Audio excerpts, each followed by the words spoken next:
International media کے ذریعے خبر سامنے آ رہی ہے کہ حزب اللہ نے اسرائیل پر بہت بڑا حملہ کیا ہے۔ نارتھ اسرائیل میں 15 قصبوں میں اسرائیلی فوجی چوکیوں کو نشانہ بنایا ہے۔ اس کے علاوہ اسرائیل کے ایئر کنٹرول اڈے کو بھی ٹارگٹ کیا ہے حزب اللہ نے، اور بڑے پیمانے پر اسرائیلی سینا کا نقصان ہوا ہے۔ اسرائیل کے جو ہتھیار تھے، جو ہتھیار کے ذخیرے تھے، ان سب کا نقصان ہوا ہے۔ اس کے علاوہ اسرائیل کا ایک جنگی ہیلی کاپٹر بھی تباہ و برباد ہو گیا ہے۔ حزب اللہ کے اس حملے میں حزب اللہ کا کہنا ہے کہ پچھلے دنوں میں ان کے کئی کمانڈروں کو، ان کے کئی جنگجوؤں کو اسرائیل نے حملہ کر کے شہید کر دیا۔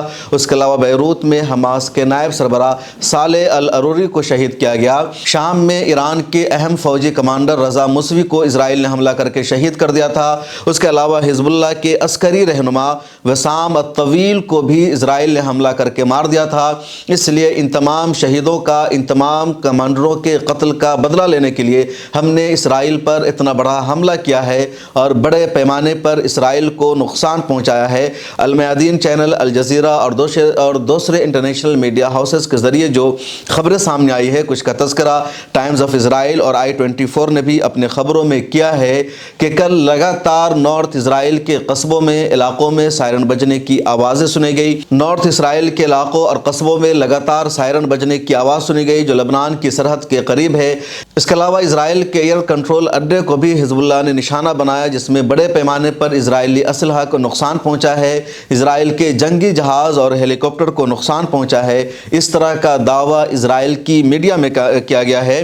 حزب اللہ کا کہنا ہے کہ اس نے اپنے رہنماؤں کی شہادت کا بدلہ لیا ہے، اس لیے اتنا بڑا حملہ کیا ہے۔ دوسری طرف اسرائیل کا حملہ بھی وقفے سے حزب اللہ کے ٹھکانوں پر، اس کے جنگجوؤں پر جاری ہے، اور تقریباً اسرائیل کے حملے میں لبنان میں بھی 200 لوگوں کی ہلاکت ہو چکی ہے، جس میں 24 عام شہری ہیں اور بقیہ حزب اللہ کے فوجی کمانڈر یا ان کے عام جنگجو ہیں جن کو اسرائیل نے مارا ہے۔ لیکن حزب اللہ کی طرف سے بھی شدت کے ساتھ نارتھ اسرائیل پر حملوں کا سلسلہ جاری ہے۔ اسرائیل میں پچھلے دنوں کئی مرتبہ اس حوالے سے میٹنگ ہوئی، بات چیت ہوئی کہ حزب اللہ پر پوری قوت کے ساتھ حملہ کیا جائے، حزب اللہ کے حملوں کا جواب دیا جائے، لیکن اسرائیل کی وار کیبنٹ نے یہ فیصلہ صادر نہیں کیا، کیونکہ اسرائیل کو لگ رہا ہے، اسرائیل کی سینا کو لگ رہا ہے کہ اگر اس نے جس طرح غزہ پٹی پر حملہ کر رکھا ہے اسی شدت کے ساتھ اگر لبنان پر حملہ کیا، حزب اللہ کے حملوں کا جواب دیا، تو اسرائیل کی جو لڑائی ہے، اسرائیل کی جو سینا ہے، وہ دو جنگی محاذوں میں تقسیم ہو جائے گی، اور اس میں اسرائیل کا نقصان ہوگا۔ اسرائیل کی سینا اس کو برداشت نہیں کر سکتی ہے،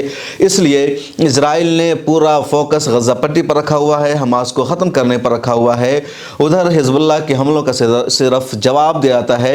دوسری طرف حزب اللہ کی طرف سے اسرائیل پر حملوں کا سلسلہ جاری ہے۔ حزب اللہ کے سیکریٹری جنرل حسن نصر اللہ کا کہنا ہے، ہمارے ان حملوں کا مقصد حماس کو ریلیف دینا، ان کو مدد پہنچانا، اسرائیل کی توجہ کو ہر محاذ پر مبذول کرانا ہے۔ اس ویڈیو میں اتنا ہی۔ کمنٹ سیکشن میں اپنی رائے ضرور لکھیں، جوائن کے بٹن پر کلک کر کے ہماری ممبرشپ لے لیجئے، اور ملت ٹائمز کو سوشل میڈیا کے سبھی پلیٹ فارم پر فالو کیجئے۔